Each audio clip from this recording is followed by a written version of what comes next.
اللہ پاک نے ہمارا میدان گھر ہے، یہاں پر تو ہم جس طرح چلنے کا چلیں گے ہی، لیکن سب سے پہلا پالا میرا پڑتا ہے وہ ماں باپ سے پڑتا ہے۔ ہم میں سے بہت سے عالم ہیں، بہت سے حافظ ہیں، ظاہری علم کے حامل ہیں، لیکن باطنی علم ان کے اندر نہیں ہے، جس کی وجہ سے وہ رسوا و ذلیل ہوں گے۔ اللہ تعالیٰ نے یہ ماں باپ کے متعلق جو کہا ہے، ایک ہے اللہ کا حق اور ایک ہے بندوں کا حق۔ بندوں کو حق میں سے سب سے اول ماں باپ کا حق ہے، اور سب سے اول ماں باپ کا حق کیوں ہے کہ اللہ تعالیٰ نے فرمایا اللہ تعبدوا الا ایہ، کہ تم میرے ساتھ شرک نہیں کرنا، تم صرف میری عبادت و بندگی کرنا، میرے علاوہ کسی کی نہیں کرنا، کیونکہ ہم نے تم کو پیدا کیا، عقل دیا، ذہن دیا، ہاتھ دیا، پاؤں دیا، تندرستی دیا، زندگی دی، سب میں نے دیا، اس لیے میرے علاوہ کسی کی عبادت و بندگی نہیں کرنا، میرے ساتھ کسی کو شریک نہیں ٹھہرانا۔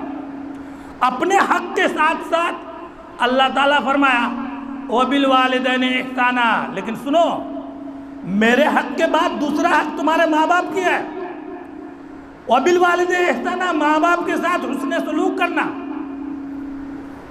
اس لیے دوسرا حق جو پہنچتا ہے یہ ماں باپ کا حق پہنچتا ہے، اور یہ حقوق العباد میں سے ہے۔ جس طرح سے اگر آپ کسی کو تکلیف دیں گے، اللہ کا حق جو ہے اللہ معاف کر دے گا، لیکن جو بندوں کا حق ہے اللہ معاف نہیں کرے گا جب تک وہ بندہ معافی نہ کرے۔ کل قیامت کے دن اللہ تعالیٰ کے پاس بندے جائیں گے، اللہ تعالیٰ اپنے حقوق کو معاف کر دیں گے، لیکن اگر کسی پر ظلم کیا ہو، کسی کو بے عزتی کیا ہو، کسی کا حق مارا ہو، تو اللہ تعالیٰ کہے گا کہ وہ اس کے ہم مالک نہیں ہیں، جس سے تم حق طلبی کی ہو اس سے تم منسلک ہو، وہ اگر معاف کر دے گا تو ٹھیک ہے، تو نہیں۔ اسی طرح ماں باپ کا ہے کہ حقوق العباد میں سے ہے، اگر ہم گئے ماں باپ کے دل دکھائے اور اس کا حق ادا نہیں کیے تو اس کا وبال آخرت میں تو درکنار دنیا ہی میں آتا ہے۔ اس لیے ماں باپ کو خوش رکھنا یہ ہمارا فریضہ ہے۔ تو اللہ تعالیٰ نے اللہ تعبدوا الا وبالوالدین احسانا اما ابلغن احدہما او کلاہما فلا تقل لہما اف ولا تنہرہما، کہ ماں باپ آپ جب چھوٹے ہیں اور ماں باپ کے اندر میں ہیں، اس کے متعلق اللہ تعالیٰ نے کچھ نہیں کہا، کیونکہ آپ چھوٹے ہیں تو آپ کے لاٹھی سے آپ کے ماں باپ ٹھیک کرے گا، اور ماں باپ کا تعلق اولاد سے اس طرح کا ہے بے لوث، اس میں کوئی شرط نہیں ہے، اس میں کوئی یہ اپنا جو مقصد کچھ نہیں ہے۔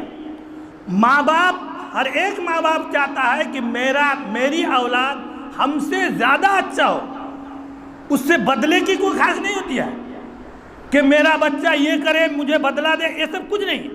لیکن ماں باپ کا یہ بے لوث محبت ہے کہ اس میں کوئی معاوضہ نہیں، کوئی کچھ نہیں، بس ماں باپ یہ چاہتا ہے کہ میری اولاد اچھی ہو جائے۔ اس لیے ماں باپ کے متعلق اللہ تعالیٰ نے جب آپ چھوٹے ہیں تو آپ کو یہ نہیں بتایا، اللہ تعالیٰ نے کہا اما یبلغن احدہما او کلاہما، آپ جب جوان ہو گئے، آپ کی شادی ہو گئی، آپ کمانے لگے، باپ محتاج ہو گیا، اب محنت کرنے نہیں پاتا ہے، کھیتی گرہستی کرنے نہیں پاتا ہے، کوئی کام کرنے نہیں پاتا ہے، تو اللہ تعالیٰ نے کہا کہ یہ جو بچپنے میں تم جو کچھ کیے وہ تمہارا محتاج نہیں تھا، لیکن اصل جب محتاج کی گھڑی آئی، تمہارے پیسوں کا محتاج ہوا، تمہارے خدمت کا محتاج ہوا، تو اللہ تعالیٰ نے اسی کے اعتبار سے اس کے اولاد کو مخاطب کر کے ساودھان کیا کہ املا یبلغن احدہما او کلاہما، تمہارے ماں باپ میں سے دونوں یا ایک بڑھاپے کو پہنچ جائے، کام کاج کرنے نہ پائے، فلا تقل لہما اف، اس وقت ایک حکم اور ایک کے بجائے 4 بار کہتا ہے تو ہم کو کہانی آیا اے بیٹا پانی لا دو، پھر پانی لا دیا، پھر 2 گھنٹے پانی لا دو، پھر پانی لا، اب اگتا گیا۔ فلا تقل له اف، اف تک مت کہو، وہ جو کچھ کہے اس کو مانو، ایک دن تمہارا مانا ہے۔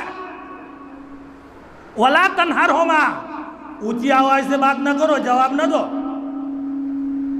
لیکن ہم جب کمانے لگتے ہیں، مالک بن جاتے ہیں، ماں باپ کو جھاڑ دیتے ہیں، تو اللہ تعالیٰ نے کہا یہ زیبا نہیں ہے۔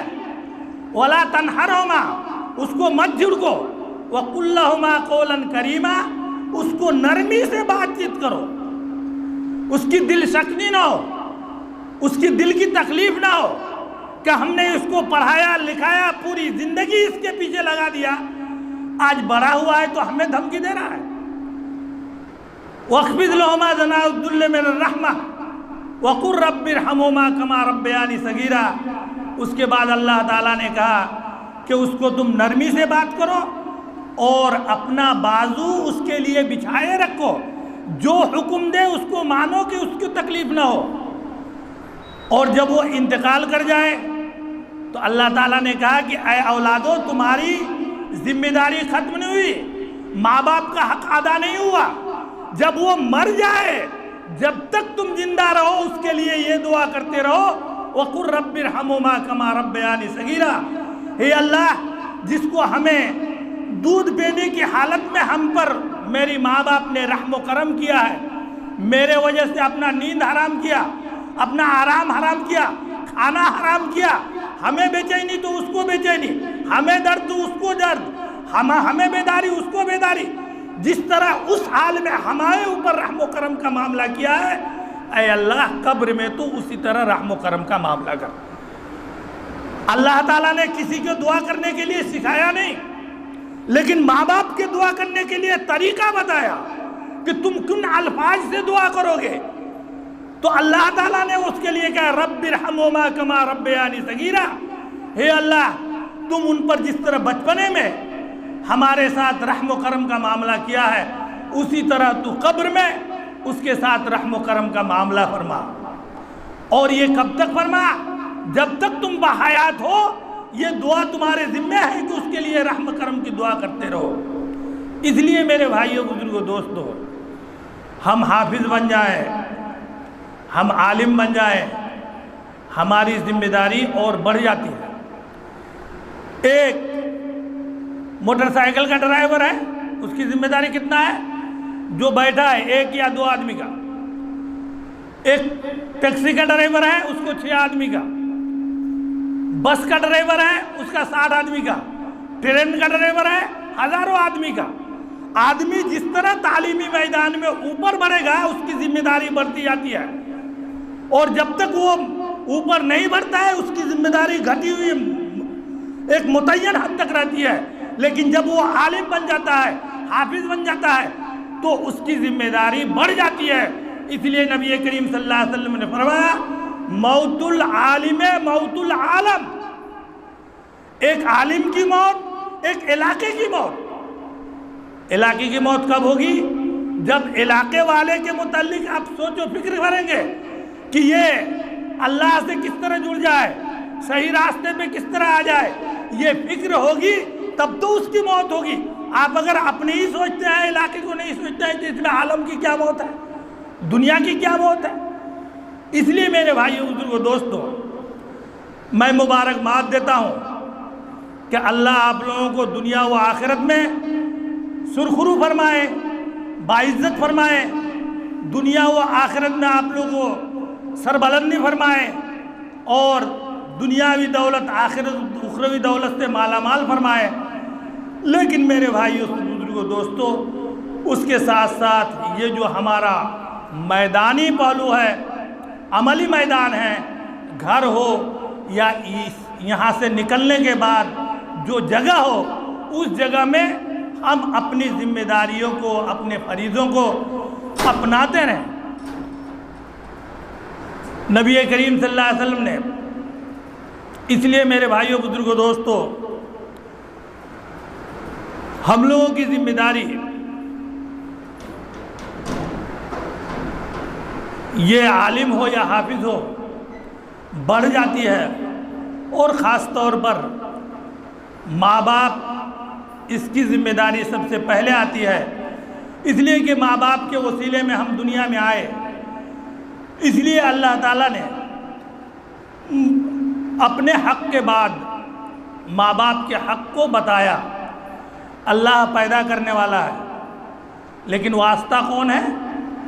ماں باپ ہے۔ اس لیے اللہ تعالیٰ نے اپنے حق کو بتلایا اور حق کے بعد اپنے ماں باپ کے حق کو بتلایا۔ اس لیے ماں باپ کی ہم لوگ خدمت کریں گے، ان کی دل شکنی نہیں کریں گے، اور ماں باپ کی بد دعا سے بچیں گے۔ ماں باپ زبان سے جو نکال دے وہ بالکل ہو کر رہے گا۔ اس لیے نبی کریم صلی اللہ علیہ وسلم نے فرمایا کہ ماں باپ کے قدموں تلے یہ جنت ہے، جہنم ہے۔ ماں جنت ہے، اور یہ اس لیے ہما جنتان کہ وہی تمہارے جنت ہے، وہی تمہارے دوزخ ہے۔ اس لیے پہلا فرض بنتا ہے کہ ہم اپنے ماں باپ کو خوش رکھیں، اور خاص طور پر ہم لوگ ماں کا تو کچھ خیال ہی نہیں رکھتے ہیں۔ باپ کے ڈر سے تو باپ کا اہتمام کرتے ہیں، باتوں کو مانتے ہیں، لیکن ماں کو کچھ معنی ہی نہیں لگاتے ہیں۔ نبی کریم صلی اللہ علیہ وسلم سے ایک صحابی نے درخواست کیا،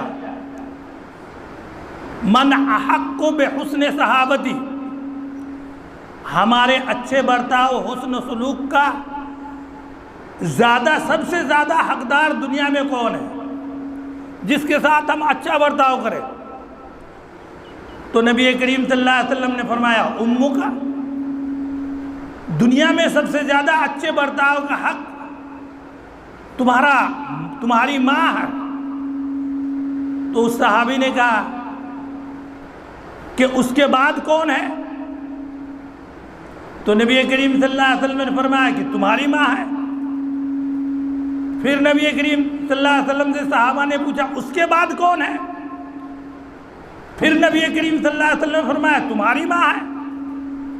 اس صحابی کو پوچھنے کا مطلب ماں کے بعد دوسرے نمبر پر کس کی خدمت کروں، کس کے حکم مانوں؟ لیکن 3 مرتبہ نبی کریم صلی اللہ علیہ وسلم نے فرمایا تمہاری ماں، تمہاری ماں، تمہاری ماں۔ جب چوتھے مرتبہ فرمایا اس صحابی نے من حق بے حسن صحابتی، میرے حسن سلوک کا حقدار سب سے زیادہ دنیا میں کون ہے؟ تو نبی کریم صلی اللہ علیہ وسلم نے فرمایا ابو کا، تمہارا باپ ہے۔ اس سے کیا سمجھ میں آیا؟ کہ باپ کے اعتبار سے ماں کا درجہ 3 گنا بڑھا ہوا ہے، کہ اس کی اطاعت و فرما برداری کی جائے، اس کی حکم کو مانا جائے۔ اس لیے میرے بھائیوں، بزرگوں، دوستوں، بہت افسوس ہوتا ہے جب ہمارے علماء یا ہمارے حفاظ کے متعلق سنا جاتا ہے کہ اس کی ماں الگ کھاتی ہے اور وہ مولوی صاحب اور حافظ صاحب الگ کھاتے ہیں، تو بہت افسوس ہوتا ہے کہ آخر اس کو عالم بن کے، حافظ بن کے فائدہ کیا ہوا، اور اس کو پڑھا کر کیا فائدہ ہوا؟ اس لیے دنیا میں جتنے عذاب ہیں تمام عذاب کو اللہ تعالیٰ مرنے کے بعد دیتا ہے، لیکن ماں باپ کے نافرمانی کا عذاب اللہ تعالیٰ دنیا ہی میں دکھا دیتا ہے۔ ایک واقعہ کہہ کے میں ختم کروں گا۔ نبی کریم صلی اللہ علیہ وسلم کے زمانے میں ایک صحابی رسول حضرت علقمہ رضی اللہ تعالی عنہ، صحابی کے اعمال تو ہم لوگ جانتے ہی ہیں کتنا اچھا ہوتا ہے، کہ اس کا کوئی بدل نہیں، کوئی کسی سے مقابلہ نہیں۔ علقمہ رضی اللہ تعالی عنہ کا جب انتقال کا وقت آیا تو حضرت علقمہ رضی اللہ تعالیٰ عنہ موت و حیات کے درمیان میں، نہ مرتے ہیں نہ جیتے ہیں، یہ موت کی تکلیف میں ہے۔ ایک صحابی رسول نبی کریم صلی اللہ علیہ وسلم سے آ کر فرمایا اے اللہ کے رسول، علقمہ کی حالت یہ ہے کہ نہ ان کی موت جاتی ہے، موت اٹکی ہوئی ہے، نہ جیتے ہیں نہ مرتے ہیں، اسی عذاب میں مبتلا ہے۔ تو نبی کریم صلی اللہ علیہ وسلم بھاپ لیے اور نبی کریم صلی اللہ علیہ وسلم نے پوچھا اس کی والدہ زندہ ہے؟ کیونکہ نبی کریم صلی اللہ علیہ وسلم جانتے ہیں کہ والدہ کی نافرمانی کا عذاب اللہ دنیا میں دکھلا دیتا ہے، اس لیے آپ صلی اللہ علیہ وسلم نے دریافت کیا اس کی والدہ زندہ ہے؟ تو نبی کریم صلی اللہ علیہ وسلم نے صحابی کے رسول نے کہا کہ ہاں اس کی والدہ زندہ ہے۔ تو نبی کریم صلی اللہ علیہ وسلم نے فرمایا کہ اس کو آنے کو، اور نبی کریم صلی اللہ علیہ وسلم آئے، اور آنے کے بعد اس کے ماں کو بلوایا، اور بلوانے کے بعد پوچھا کہ اب تم کی اپنے اولاد علقمہ سے ناراض ہو؟ تو اس کی ماں حضرت علقمہ کی ماں نے کہا کہ ہاں اللہ کے رسول، میں اپنے بیٹے سے ناراض ہوں۔ تو نبی کریم صلی اللہ علیہ وسلم نے فرمایا کہ تم علقمہ کو معاف کر دو۔ تو وہ کہنے لگا کہ اللہ کے رسول میں معاف نہیں کروں گی، یہ ہمیں بہت تکلیف دیا ہے، میری نافرمانی کیا ہے، میری مرضی کے خلاف چلا ہے، ہم پوری زندگی جب سب شادی نہیں ہوئی اس کے موافق چلے، اس کی مرضی کے موافق چلے، لیکن جب اس کی شادی ہوئی تو بالکل میری مرضی کے خلاف چلا، ہمیں بہت تکلیف ہے، میں اس کو معاف نہیں کروں گی۔ تو نبی کریم صلی اللہ علیہ وسلم نے فرمایا معاف کر دو، نہیں تو تمہاری ناراضگی کی وجہ سے وہ اس عذاب میں مبتلا ہے۔ اس کی ماں ضد کرتی رہی کہ نہیں میں معاف نہیں کروں گی۔ تو نبی کریم صلی اللہ علیہ وسلم نے صحابہ کو حکم دیا کہ ٹھیک ہے، اس کی ماں جب معاف نہیں کرے گی، یہ عذاب میں مبتلا ہے، تو ایک کڑھائی لاؤ، اس میں تیل ڈالو اور اس تیل کو کھولاؤ اور علقمہ کو اس میں ڈال دیں گے۔ نبی کریم صلی اللہ علیہ وسلم حاکم وقت تھے، ان کو کہنے کی تاخیر، صحابہ کو تعمیل میں کوئی دیر تاخیر نہیں۔ اس کی ماں سوچنے لگی کہ اللہ کے رسول نے جب فرمایا تو وہ تو ڈال ہی دیں گے اور میرے بیٹے کو تکلیف ہوگی۔ تو حضرت علقمہ کی ماں نے کہا نبی کریم صلی اللہ علیہ وسلم سے، اے اللہ کے رسول، آپ میرے سامنے میری اولاد کو، میرے بیٹوں کو تیل میں ڈالیں گے، ہم اس کو برداشت کر لیں گے؟ تو نبی کریم صلی اللہ علیہ وسلم نے فرمایا تم یہ اتنا عذاب تم برداشت نہیں کر پاتی ہو تو مرنے کے بعد تمہارے ناراضگی کی وجہ سے جو خطرناک عذاب ہوگا اس کو تم کس طرح برداشت کر لو گی؟ اس لیے تم علقمہ کو معاف کر دو۔ والدہ نے کہا ہاں اللہ کے رسول، میں نے دل سے تمام تکلیفات کو دور کر دیا، ہم نے بیٹے کو معاف کر دیا۔ اس کے ساتھ ساتھ ان کی جان نکل گئی۔ یہ ہے ماں، اتنی ناراضگی کے باوجود اولاد کی تکلیف برداشت نہیں کر پاتی ہے۔ آج ہم لوگوں کے اندر، غیروں کے اندر تو اور ہو، لیکن ہم عالم و حافظوں کے اندر یہ چیز پائی جاتی ہے۔ یہ بہت بری لعنت ہے اور جو قابل معافی نہیں ہے۔ اس لیے میرے بھائیوں، بزرگوں، دوستوں، آج ہم اس قرآن کے ظاہری علم جو حاصل کیے، اب باطنی علم اس پر عمل کرنے کی ضرورت ہے، اور اس عمل کو باقی رکھنے کے لیے میرے بھائیوں، بزرگوں، دوستوں، اللہ تعالیٰ نے کہا انما یخشی اللہ من عبادہ العلماء، یہ بندوں میں سے جو دیندار ہیں، عالم دین ہیں، وہ اللہ سے ڈرتے ہیں۔ تو کیا عالم نہیں، وہ ڈرتا نہیں ہے؟ لیکن ان کے مقابلے میں علماء، حفاظ یہ زیادہ ڈرتے ہیں۔ لیکن دیکھا جاتا ہے عالم بن گیا، نماز چھوڑ دیے، کوئی افسوس نہیں، نافرمانی کر لیے، کوئی افسوس نہیں، گناہ کر لیے، کوئی افسوس نہیں۔ تو نبی کریم صلی اللہ علیہ وسلم، اللہ تعالیٰ نے یہ فرمایا کہ ہمارے جو بندے ہیں، بندوں میں سے علماء سب سے زیادہ ڈریں گے جب وہ دین سے جڑا رہے گا۔